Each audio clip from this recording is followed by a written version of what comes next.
नमस्कार दोस्तों, मैं लीगल लॉ से एडवोकेट कुलदीप शर्मा आज फिर से जो प्रोक्लेमेशन की प्रोसेस होती है उसको आप लोगों को बताने के लिए आया हूं। जो 138 के चेक बाउंसेस के केस होते हैं, मैं इन केसेस को इसलिए स्पेसिफिकली डिफ़ाइन कर रहा हूं क्योंकि ज़्यादातर चलन में,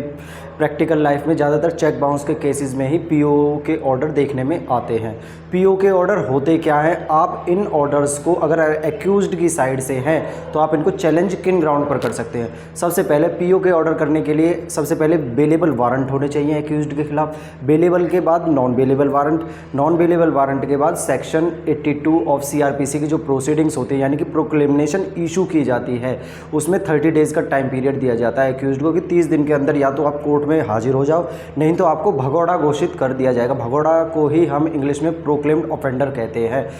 सेक्शन 82 के अंदर। तो अगर जो प्रोक्लेम्ड ऑफेंडर डिक्लेयर करता है मजिस्ट्रेट, उसके कुछ प्रोविज़न्स होते हैं, अगर उन प्रोविज़न्स को फॉलो नहीं किया गया और उसके बावजूद भी आपको पीओ डिक्लेयर कर दिया गया तो आप उसको रिविजनल कोर्ट यानी सेशंस कोर्ट में चैलेंज कर सकते हैं और उस पीओ के ऑर्डर को हटवा सकते हैं। अब क्या क्या प्रोसीजर्स हैं, तो ये एक Punjab and Haryana high court की जजमेंट है 2022 की, वो मैं आपको उसके ग्राउंड बताना चाहता हूँ। Rahul Dureja versus state of Punjab, honourable Punjab and Haryana high court की जजमेंट है। इसमें पंजाब हरियाणा हाई कोर्ट ने कहा था कि अगर जो सर्विंग ऑफिसर है जो प्रोक्लेमेशन को चुपकाने के लिए जाता है, अगर वो देखता है कि घर पर एक्यूज्ड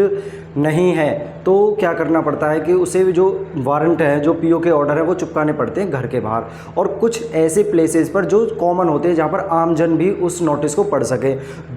पहला तो घर के बाहर या एक कॉन्स्पिशियस प्लेस जिसमें आमजन पढ़ सके, और तीसरा जुडिशियल कॉम्प्लेक्स यानी कि कोर्ट के बाहर आकर चुपकाने पड़ते हैं। तो ये 3 जगह पर उसे वो वारंट यानी कि पीओ के ऑर्डर चुपकाने पड़ते हैं। उसके बावजूद भी अगर एक्यूज्ड ना आए कोर्ट में तो उसके बाद उसको पीओ डिक्लेयर किया जाता है। अब इस केस में ऑनरेबल हाई कोर्ट ने डिक्लेयर किया था कि जो सर्विंग ऑफिसर था उसने मकान के बाहर तो एक्यूज्ड के चुपका दिया था वो पीओ का ऑर्डर, और जुडिशियल कॉम्प्लेक्स यानी कोर्ट में भी चुपका दिया, लेकिन जो कॉन्स्पिशियस प्लेस का प्रोविजन है सेक्शन 82 ऑफ सीआरपीसी में कि ऐसा कॉमन प्लेस जहां पर आमजन भी उस नोटिस को पढ़ सके, उस पर वो चुपका कर नहीं आया था। तो इसी ग्राउंड पर एक्यूज्ड ने रिवीजन डाली थी सेशंस कोर्ट में, और सेशंस कोर्ट ने इस रिवीजन को अप्लाई कर दिया था और जो पीओ के ऑर्डर थे इसे डिक्लाइन कर दिया था। लेकिन इसी जो सेशंस के कोर्ट के ऑर्डर के खिलाफ कंप्लेनेंट फिर से अपील में गया हाई कोर्ट के पास, तो हाई कोर्ट ने उसकी अपील को दरकिनार कर दिया और कहा कि जो रिवीजनल कोर्ट का ऑर्डर था वो करेक्ट है, क्योंकि पीओ के ऑर्डर मानने के लिए आपके जो प्रोविजन है सेक्शन 82 को उसे कंप्लीटली फॉलो करना होगा, क्योंकि इसमें क्रिमिनल नेचर के प्रोविजन है